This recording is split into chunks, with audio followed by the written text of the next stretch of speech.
Welcome back to Deconstructing the Voice.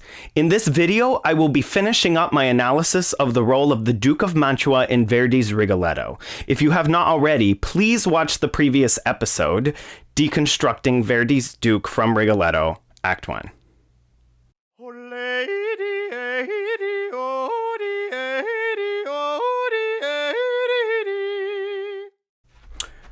To recap, the courtiers showed up, tricked Rigoletto, kidnapped Gilda to the Duke's palace, and Rigoletto discovered the truth just too late, screaming about Monterone's curse in frustration. Thus ended Act 1. On to Act 2. Quick aside for Act 2. This is a fairly easy act for the Duke because he's only on stage and singing for the first number 11. Once he exits, he won't be back till the beginning of Act 3. Dramatically speaking, Act 2 is the most interesting for the character of the Duke. He expresses both anger and sadness at being deprived of the woman he planned to seduce next. One might almost think that he had genuine affection for her. The first bit of this number is mostly unaccompanied recit with a simple melody inserted and ends with a short cadenza. Scene. The Duke is in his palace, but he is sad Gilda had been kidnapped. Number 11, Ella mi fu rapita. Ella mi fu rapita. Ba-bum. It's punctuated by chords. It's your typical recit. However, approximately 16 measures into the recit, you get a simple little cantabile melody. Cole che prima pote in questo cuore destar la fiamma di costanti affetti. Something like that. This recit does have a cadenza at the end. And this cadenza is pretty weird because there's a lot of accidentals. There is a flatted F and a double flatted B. Della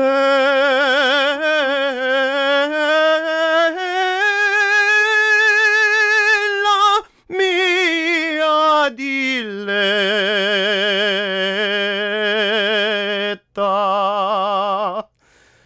And that's completely unaccompanied. A chord punctuates the ending of that phrase. So as a singer, you can take that any kind of tempo that you want, faster, slower. If you can milk it, but you do have an aria right afterwards, so that's something to consider. The aria proper is Farmi veder le lagrime. This aria is in the time signature 3/4 with the key signature of G flat major.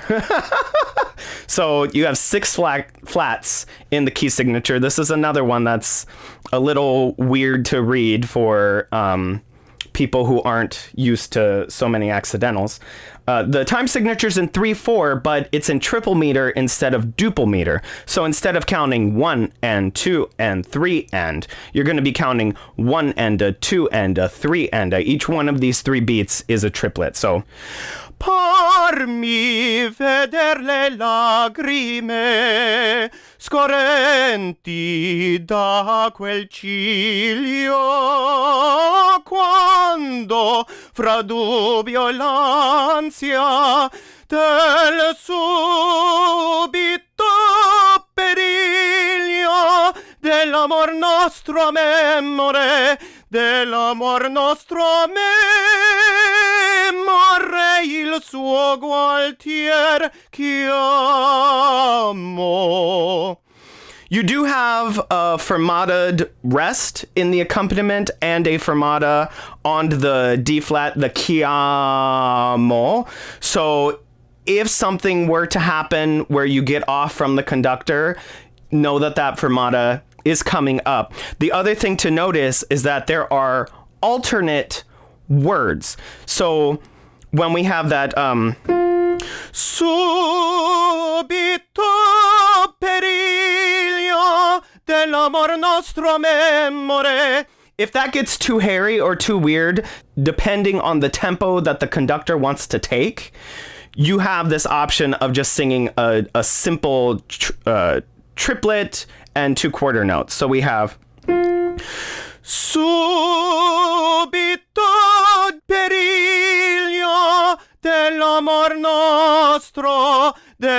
amor nostro memore il suo gualtier chiamo. Like that. Much like the aria from the first act, Questa o Quella, this aria also has a written in cadenza. It's not as common or expected for this cadenza to be sung. There are very many options to it. Le sfere gli angeli per te, le sfere gli angeli per te non invidio. Non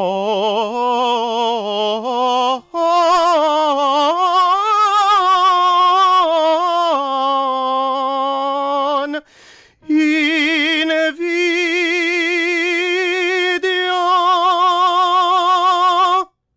That's a harder cadenza because there's tritones all over it. You have that one.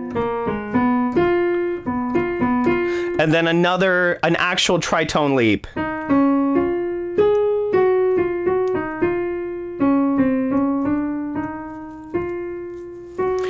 One option, which is the option that Pavarotti took in the famous recording with Sutherland, is Le sfere gli angeli per te, le sfere agli angeli per te non invidio. Agli angeli. That's kind of difficult because that L right at the B flat, that could trip some people up if you're not keeping it forward enough.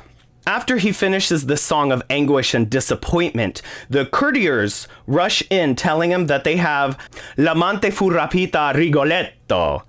They have kidnapped Rigoletto's lover. He doesn't seem to understand, so they sing him a choral number. Finally, near the end of it, he exclaims, Cielo, ed essa la mia diletta. The Duke, in relief, tutto il ciel non mi rapì. Oh my goodness, thank heavens, they haven't kidnapped her. He's instantly happy, and he sings himself out with a happy solo choral ensemble ditty, Possente amor mi chiama. Possente amor mi chiama, volar io deggio a lei, il serto mio dare per consolar quel cor. Il serto mio dare per consolar quel cor. Sappia al fin chi l'ama, conosco al fin chi sono, apprenda il canco in trono degli schiavi amor, apprenda canco in trono degli schiavi.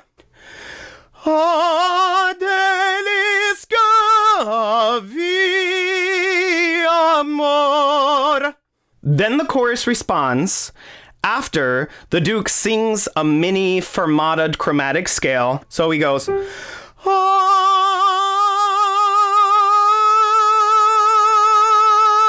Possente amor mi chiama.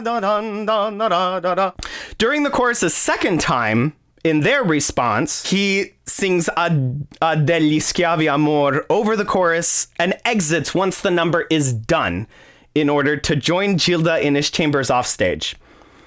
It is now break time for the Duke for the rest of the act. Whew.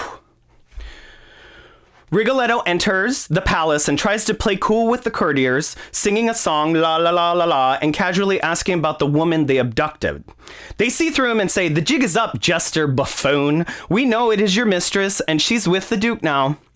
To which Rigoletto gets really mad and exclaims, "Io vo mia figlia," finally admitting to everyone that he has a daughter. He then threatens and pleads with them in his aria Cortigiani vi razza dannata. Once his pleading is done, Gilda appears. They embrace, and Rigoletto yells at the courtiers to leave them alone. Once alone, Gilda tells him of what happened to her. As he's consoling her and lamenting their plight, Count Monterone is led through the room by guards. He stops at an image of the Duke and says, Poiché fosti invano da me maledetto, né un fulmine o un ferro colpiva il tuo petto, felice pur anco, o Duca, vivrai. Reversing the curse he placed on the Duke earlier in Act 1, and he is led away. Rigoletto hears this and vows, un vindice avrai. Gilda interrupts saying, Mi tradiva pur l'amo grandio. Thus ends Act 2. Act 3 opens. It's nighttime. Sparafucile is working in his tavern. Gilda and Rigoletto are outside in the street. Number 15, Recit and Aria. In the recitative, Gilda insists that she still loves the Duke, but Rigoletto tells her he will show her that the Duke is not a worthy or faithful lover. The Duke appears in disguise as a cavalier officer, orders a room and some wine from Sparafucile, then bursts out into song, La Donna Immobile. This is one of the most famous arias in all of opera. It's a simple 3/8 tune that is repeated twice with different words for the second verse. La donna immobile, qual piuma al vento, mutta d'accento e di pensiero, sempre un amabile, leggiadro viso, in pianto in riso e menzognero. La donna immobile, qual piuma al vento, mutta d'accento e di pensier. Da-da-da, da-da-da, e di pensier, e di pensier. That is the first verse. Second verse sounds just the same. He only wrote an A sharp in the score. However, there is a traditional cadenza that people expect to hear. So when you are singing, when you're getting to the very end of the second verse, di pensier, you get a couple more measures. You don't have to come in right at that measure. You usually come in 2 measures later.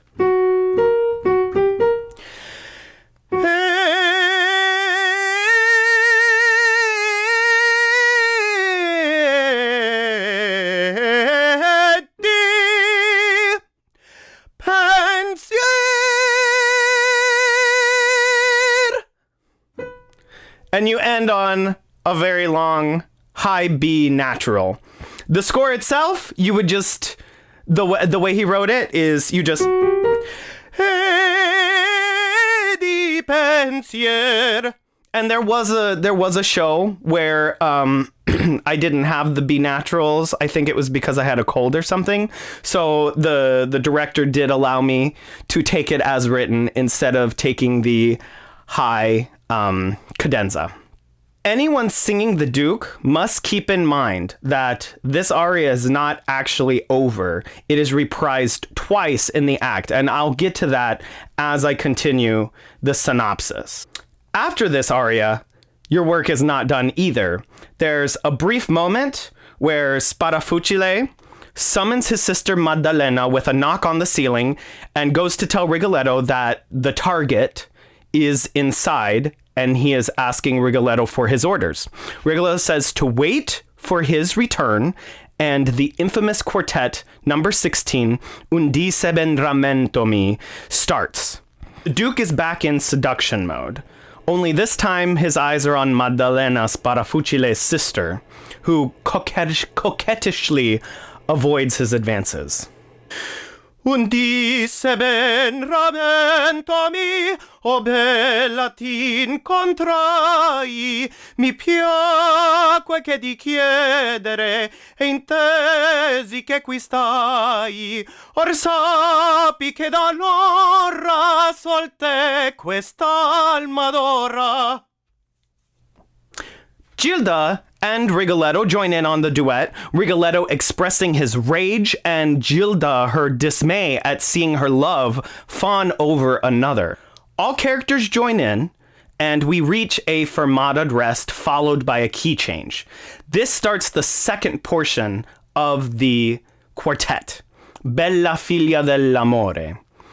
This melody will take the Duke to the end of the number, and with it, the Duke has no more major numbers to sing in the show, only the reprises of number 15, La Donna Immobile. Bella figlia dell'amore, schiavo son de vezzi tuoi, con un detto solto poi le mie pene consolar. Vieni e senti del mio cuore il frequente palpitar con un detto sol poi le mie pene consolar. Woo! That's a sing. And you have to do that more than once. Lots of high notes in this quartet.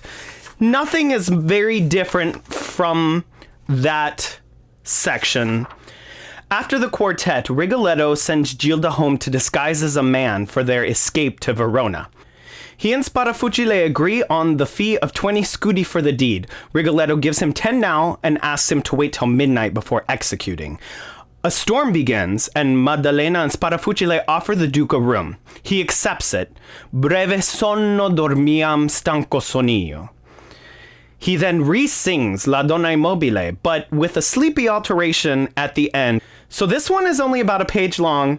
It's just the first verse. There are portions where instead of singing the melody, the orchestra is carrying the melody, and then you just come in. There is La donna è mobile, muta d'argento e di pensier